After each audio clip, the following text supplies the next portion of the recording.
Hi friends, இன்றைக்கி நம்ம chilli parotta பண்ண போகிறோம். அதுக்கு முதல்ல ஒரு பேனில் கொஞ்சம் ஆயில் ஊற்றி நம்ம கட் பண்ணி வச்சுருக்க பரோட்டா பீசஸை ஃப்ரை பண்ணி எடுத்துடலாம்.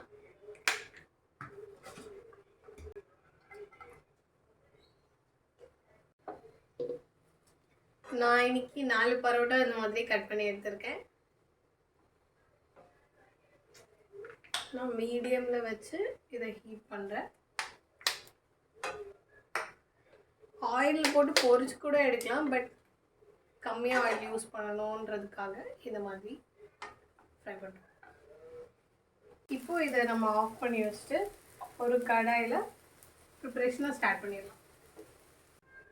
இப்போ நம்ம ஒரு கடாயை வச்சுருக்கோம். அதில் கொஞ்சம் எண்ணெய் ஊற்றிருக்கேன். எண்ணெய் சூடான உடனே கடுகு போடுறேன். கொஞ்சம் கருவேப்பிலையும் போடுறேன்.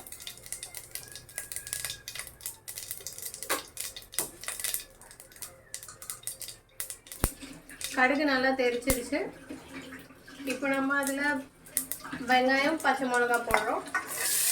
3 வெங்காயமும் 3 பச்சை மிளகாவும் எடுத்துருக்கேன்.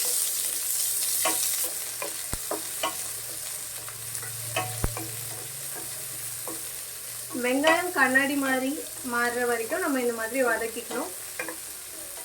ஃபுல்லாக ரொம்ப ப்ரௌனிஷ் ஆகிற வரைக்கும் விட வேண்டாம். இப்போ நான் வெங்காயம் கொஞ்சம் சீக்கிரமாக வதங்கிறதுக்காக லைட்டாக சால்ட் ஆட் பண்ணிக்கிறேன். ஓகே, இப்போ ஆனியன் நல்லா குக் ஆகிடுச்சு. இப்போ நம்ம எல்லாம் கேப்சிகம் எடுத்து போடுறோம். அதே கொஞ்சம் நேரம் குக் பண்ணுறோம்.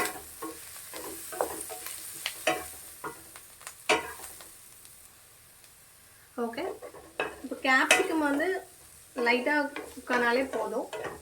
அது கொஞ்சம் நல்லா வதங்கிடுச்சு. ஸோ அடுத்தது தக்காளி போடலாம்.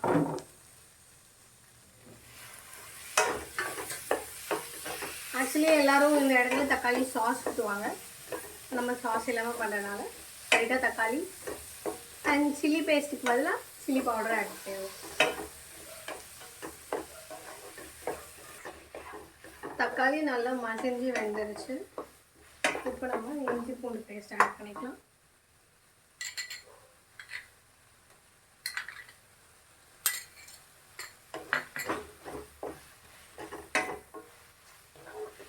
நல்லா ஃப்ரை பண்ணிக்கோங்க. பச்சை வாசனை போகிற வரைக்கும் நல்லா கிண்டிக்கலாம்.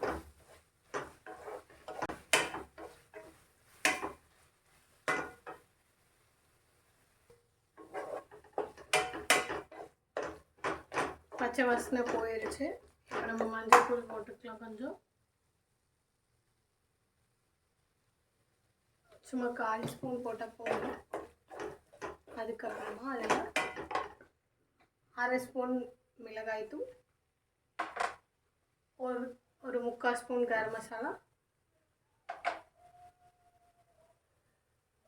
1/2 ஸ்பூன் மல்லித்தூள், அப்புறம் தேவையான அளவு உப்பு போட்டு நல்லா மிக்ஸ் பண்ணிக்கலாம்.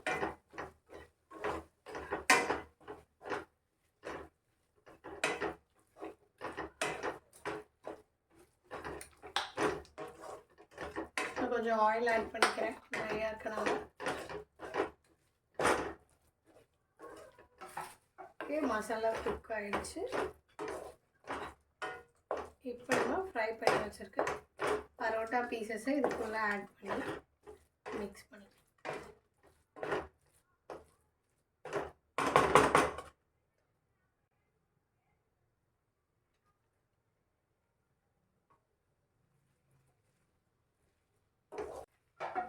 இப்போ மசாலா எல்லாத்துலேயும் பிடிக்கிற மாதிரி நல்லா விட்டு கொஞ்ச நேரம் குக் ஆகிறதுக்கு நம்ம விட்டு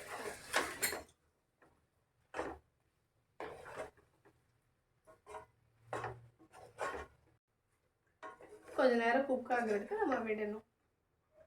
அதுக்கப்புறமா இறக்கிடலாம். ஓகே, நல்லா குக் ஆகிடுச்சு.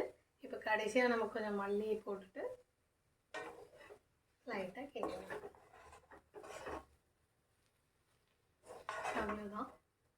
அவ்வளோதான் சில்லி பரோட்டா ரெடி. அவ்வளோதான் ஃப்ரெண்ட்ஸ், நம்ம சில்லி பரோட்டா ரெடி ஆகிடுச்சு. இந்த வீடியோ பிடிச்சிருந்தா லைக் பண்ணுங்கள் அண்ட் எங்கள் சேனலுக்கு சப்ஸ்கிரைப் பண்ணுங்கள். தேங்க்யூ.